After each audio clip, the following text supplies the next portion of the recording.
Shalom Bapak Ibu dan Saudara-saudari yang diberkati oleh Tuhan. Puji dan syukur kita dimampukan bahkan dikuatkan sampai pada saat ini.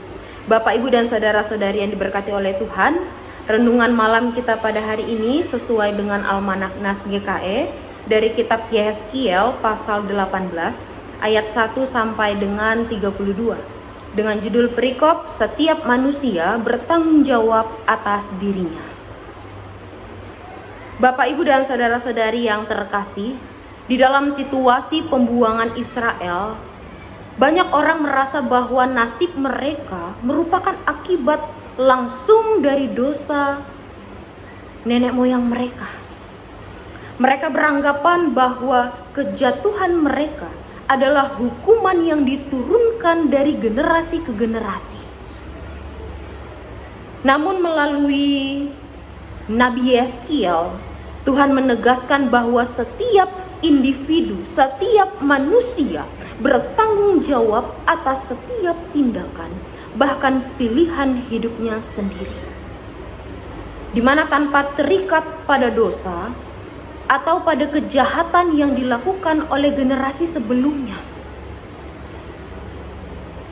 Bapak, Ibu, dan Saudara-saudari yang diberkati oleh Tuhan, Tuhan menjelaskan bahwa setiap orang, baik yang berdosa maupun yang benar, memiliki kesempatan untuk berbalik dan mengubah hidupnya. Jika seseorang yang bersalah dan bertobat, ia akan memperoleh hidup. Namun sebaliknya, jika seseorang yang hidupnya benar namun berpaling dari kebenaran itu sendiri, ia akan menghadapi sebuah konsekuensi dari pilihannya itu.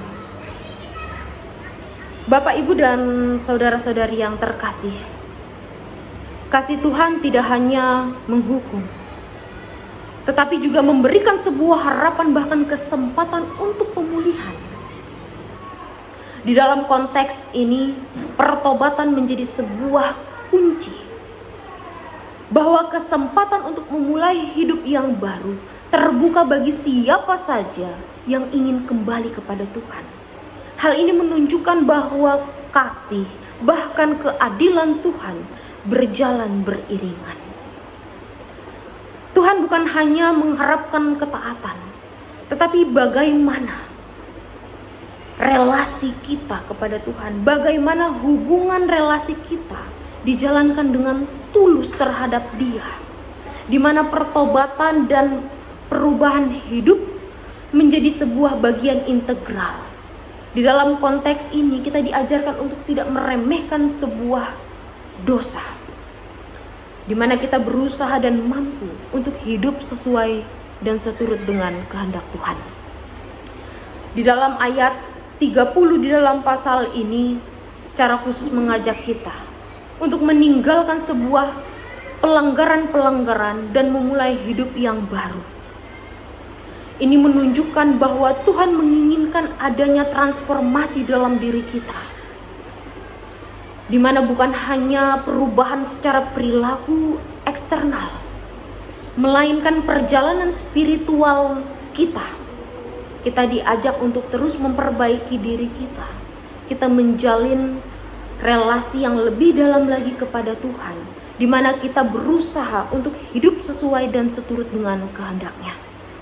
Tuhan menginginkan agar umat-Nya hidup bukan di dalam ketakutan akan hukuman, tetapi di dalam sukacita karena kasih-Nya. Kesempatan untuk hidup di dalam kasih dan anugerah-Nya. Setiap hari merupakan undangan bagi kita untuk memilih jalan yang benar.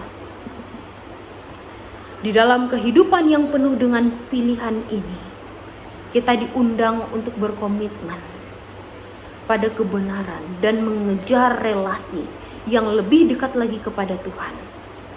Memang ini adalah sebuah proses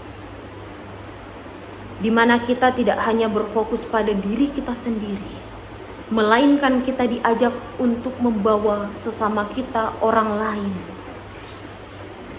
kepada pemulihan bahkan kasih Tuhan. Setiap individu, baik itu saya maupun Bapak, Ibu, dan saudara-saudari, kita memiliki tanggung jawab atas pilihan. Tinggal bagaimana tindakan kita di dalam respon panggilan itu. Apakah kita akan mengambil langkah hidup yang sesuai dengan kehendak Allah, ataukah kita terjebak di dalam pengaruh-pengaruh yang dapat meruntuhkan hidup kita? Tinggal kita memilihnya. Tuhan Yesus memberkati kita melalui firman-Nya. Amin. Mari kita bersatu di dalam doa, kita berdoa. Bapa Sorgawi yang kami puji dan kami sembah, kami berterima kasih atas kasih setia Tuhan di dalam proses kehidupan kami. Terima kasih atas firman yang boleh diperdengarkan bagi kami. Kiranya firman-Mu tidak berlalu begitu saja, namun melekat di dalam setiap loh-loh hati kami. Kiranya firman-Mu dapat berbuah di dalam kami menjalani proses kehidupan kami. Tuhan senantiasa memberkati dan menyertai setiap kehidupan dan keberadaan yang kami jalani. Kiranya hidup kami sesuai dan seturut dengan kehendak-Mu Tuhan. Di dalam nama Tuhan Yesus Kristus kami berdoa. Amin.